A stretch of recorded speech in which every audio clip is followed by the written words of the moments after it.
Let's talk about what happens on the inside of your body when you're fasting. So over here we have a start of a fast, and we go 24 hours, 48, and 72. So there's a lot of really magical things that happen when you fast. Our bodies have developed over a long period of time and have adapted to starvation many, many times. So we have all these unique proteins that get expressed or turned on that have to do with your brain doing better, the different parts of your body surviving better.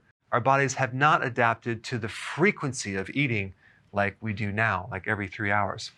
So right around 12 hours, we get this spike in growth hormone. Growth hormone is the anti-aging hormone. It's the main fat-burning hormone. It's the hormone involved with healing joints, and it's involved with protein synthesis or making different new proteins. Some people take growth hormone, get injected. I don't recommend it, but they take it to help heal certain parts of your body. But guess what? Fasting will trigger it automatically. So just by the fact that you're fasting, you can increase growth hormone. And of course, exercise will also increase growth hormone as well. So it starts about 12 hours and it increases as you go on and on. Now, at about 18 hours, you start developing something called autophagy. Autophagy is an interesting thing that happens with your body where you start recycling old, damaged proteins and microbes as well. One type of protein would be the advanced glycated end products, which basically when you combine glucose with a protein, it becomes very sticky. So let's say you're on a high carbohydrate diet and that sugar combines with your own protein in your body, and that starts to glycate or just kind of destroy some of the proteins in your body, and then they don't function anymore, and they get sticky and they clog things up. Well, guess what? Your body will start cleaning all that up and turning these damaged proteins into new amino acids where your body can use them. Amyloid plaquing, which occurs in the brain and other parts of the body, is a type of protein that can be cleaned up with autophagy.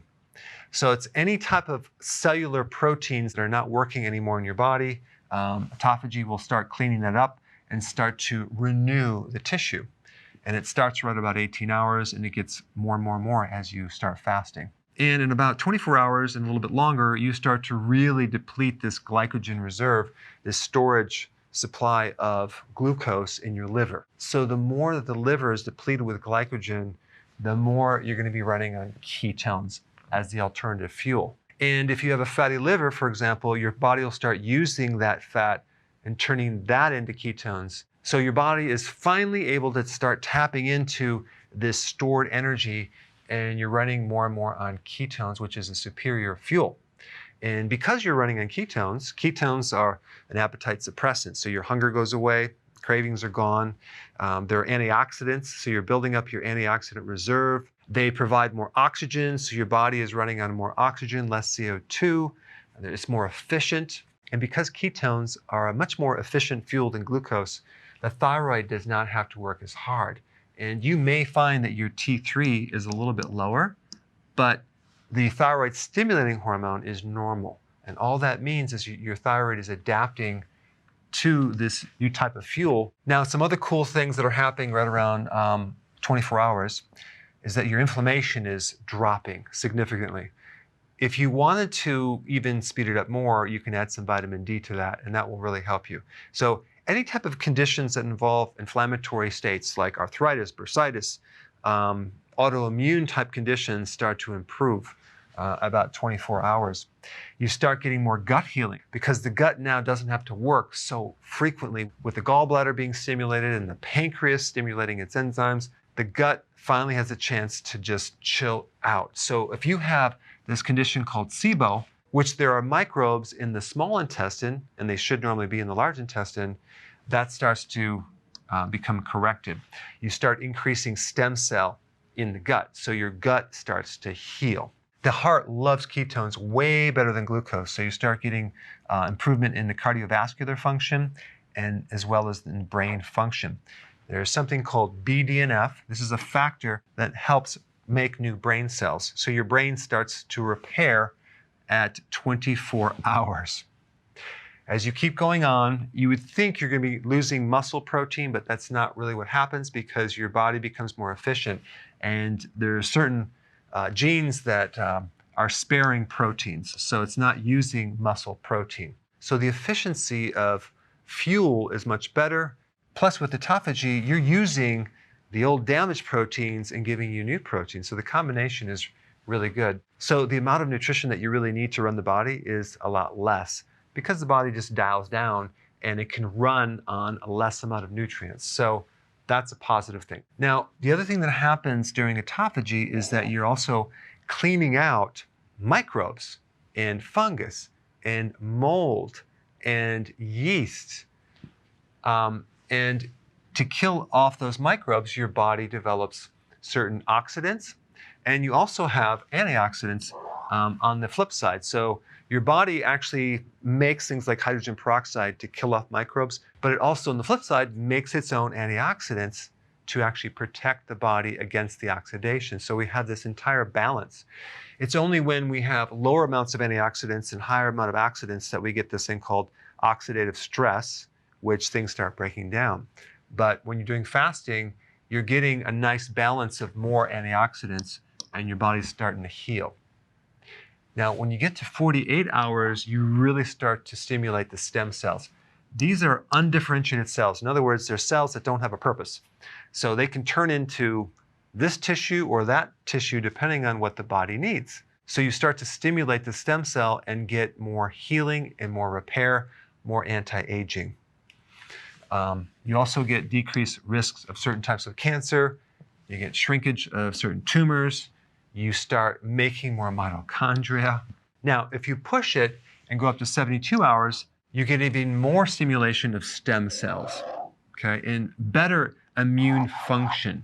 But when you actually get into 72 hours or greater, I recommend you do that as a periodic thing, simply because a lot of people going into this have nutritional deficiencies in there. If you jump in too fast, you can get a little bit dizzy, you can have some side effects, so you want to gradually do this over a period of time. But those are some general things that happen when you're fasting. I recommend doing intermittent fasting on a regular basis, okay? And probably a good average pattern of doing this would be going 18 hours of fasting with a 6-hour window. So you would eat and then wait 6 hours later and then eat and then fast for 18 hours. This would be a really good pattern to follow. And then you can actually make it more strict over time depending on how you do. Then what you can do is periodic prolonged fasting to achieve additional health benefits, whether it's for your immune system because you have an autoimmune problem, or you just want to look younger with your skin, or you want more brain cells, you want better heart function, better gut function, or let's say you have cancer and you want to improve that. Because one thing that fasting will do is it will increase your resistance to stress. And even if someone's on chemotherapy, it will actually help the body's resistance against chemicals and poisons, which is quite remarkable. Make sure you take your minerals during fasting. So I know a lot of people recommend just doing either a water fast, you're just drinking water, or a dry fast where you're not drinking anything. I recommend doing a water fast with nutrients just because if you are deficient, you can have problems. So you want your minerals, you want your B vitamins, and you want your salt. Very important. Right around 8 o'clock in the morning, you have the spike in cortisol. And if cortisol spikes, sometimes that can cause your body to make more glucose, and you can have higher blood sugars. And it happens with a lot of people with blood sugar issues. Nothing to worry about. That will improve over time. But if you just add exercise in the morning, that will burn off some of that extra sugar. And if you're fasting, it's not coming from your diet. It's just coming from your liver making glucose, making a little too much because maybe the cortisol is too high. Okay, so just wanted to point that out. And I have videos on that. I'll put a link down below. It's called the Dawn Phenomenon. Now, if your LDL, so-called bad cholesterol, which is not really bad, low density lipoprotein is increased.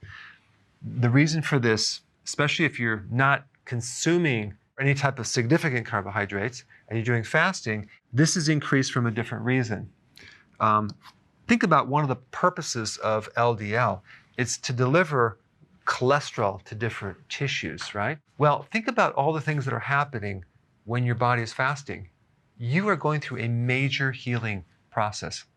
And cholesterol is the raw material for your cell membranes, for your brain, to make hormones, to make vitamin D, to make bile. 40% of all the cholesterol in your body is there to supply the membrane of your cells, which is essential to protect the cell and allow for things to go in and out of the cell. So maybe one of the reasons why your body might need the cholesterol to be transported through this carrier protein is healing the cellular membranes. Or it could be that it needs to have the raw material to make more hormones. I would not worry about that if you are concerned. There are various tests that you could do to determine what's happening to this cholesterol. Is it doing damage or not? But I would not worry about it. But anyway, I wanted to create a video just to kind of show you what happens to the inside of your body when you're fasting. Thanks for watching. Di BINARAGA.NET, kami selalu percaya bahwa setiap orang pasti bisa memiliki tubuh yang ideal dan sehat. Dengan subscribe, like, dan share video ini, Anda turut membantu membangun Indonesia sehat dan kuat. Salam jelas fitness, saya JP.